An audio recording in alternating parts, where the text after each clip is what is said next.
Hey my dear students, అందరికీ good morning. అందరూ ఎలా చదువుకుంటున్నారు? 10th ఎగ్జామ్స్ దగ్గర పడుతున్నాయి కదా, సో అందరూ మంచిగా చదువుకోండి.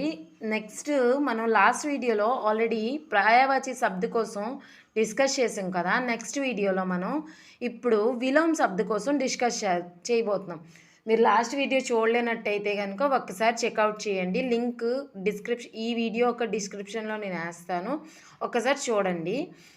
తర్వాత మనకి వచ్చేసి విలోమ శబ్ద పర్యాయవాచి శబ్ద ఎలాగైతే first lesson to last lesson వరకు నేనైతే మీకు వీడియోలో చూపించాను కదా, అలానే నెక్స్ట్ మనం విలోమ శబ్ద నేర్చుకోబోతున్నాం. విలోమ శబ్ద అంటే ఏంటి?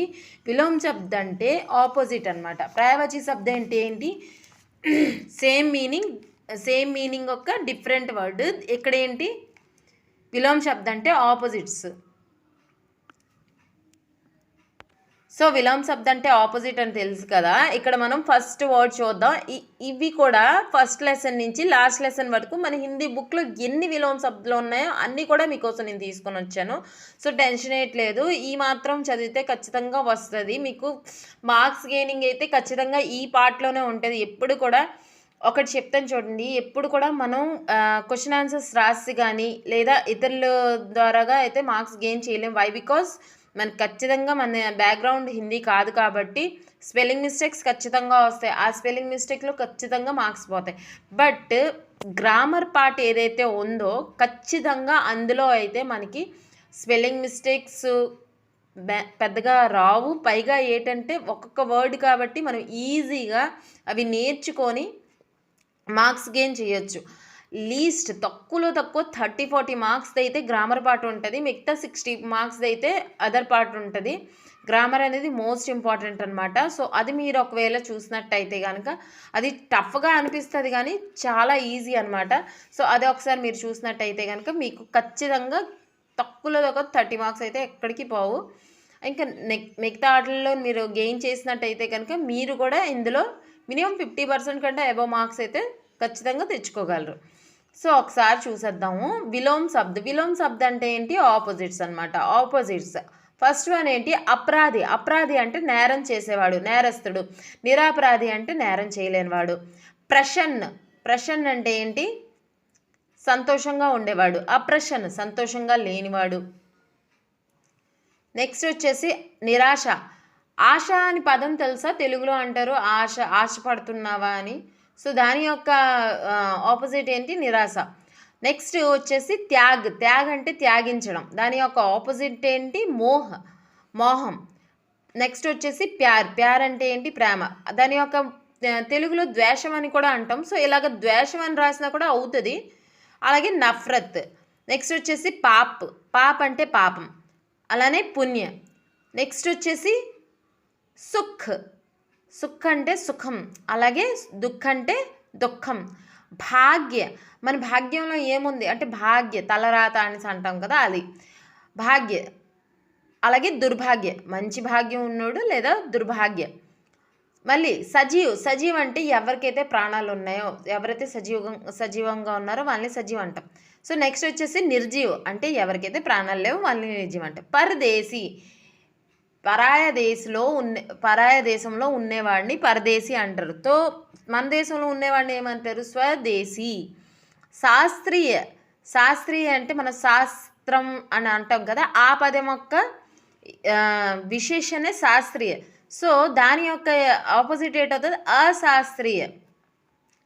స్వామి అంటే గురువుని అంటాం, దేవుణ్ణి అంటాం. అలాగే సేవక్ అంటే వారికి ఎవరైతే సేవిస్తారో వాళ్ళని సేవక్ అంటాం. నెక్స్ట్ గురువు అంటే ఏంటి? టీచర్, ఎవరైతే మీకు శిక్షణ ఇస్తున్నారో. అలానే శిష్యుడు, మనకి తెలుగులో ఇది గురువు శిష్యుడు అనేసి కూడా ఉంది. దిన్ అంటే రోజు. అలాగే రాత్ అంటే రాత్రి. ఏక్తా అంటే ఏంటి? ఏక్తా అంటే కలిసిమెలిసి ఉండేదాన్ని ఏక్తా అంటారు. అనేక్తా అంటే డిఫరెన్స్. ఇది యూనిటీ అండ్ డిఫరెన్సిటీ. నెక్స్ట్ వచ్చేసి స్వదేశ్ అంటే మన దేశం, పరదేశ్ అంటే ఇతరుల దేశం. నెక్స్ట్ ఇక్కడికి వచ్చేసేపటికి ప్రాచీన్ అంటే అతి పురాతనమైన దాన్ని ప్రాచీన్ అంటారు. అలాగే నవీన్ అంటే కొత్తది. సఫలత అంటే ఏంటో ఫస్ట్ తెలుసుకోండి. సఫలత అంటే సక్సెస్ అవ్వడం, అసఫలత అంటే అన్సక్సెస్. విశ్వాస్ అంటే నమ్మకం, దాని ఆపోజిట్ ఏంటి? అవిశ్వాస్, నమ్మకం లేనిది.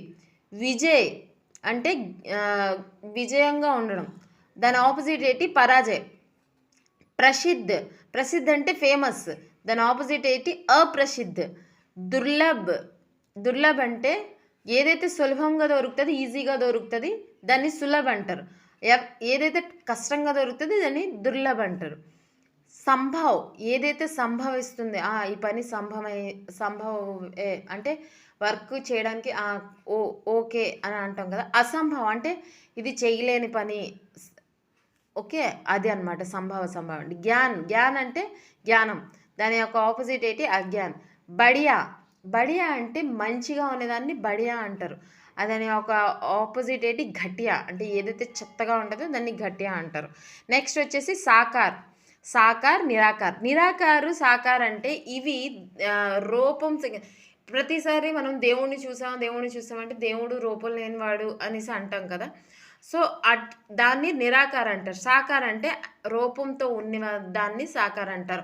సో ఇది విలోమ శబ్దం అనమాట. ఒక్కసారి మీరు అబ్జర్వ్ చేసి కొంచెం దీని మీద 5 to 10 minutes ఇన్వెస్ట్ చేసినట్టయితే కనుక మీకు ఖచ్చితంగా భయం అయితే పోతుంది హిందీ అనేక. ఇంకా మీకోసం నేను మరింత వీడియోస్ తీసుకొని వస్తాను.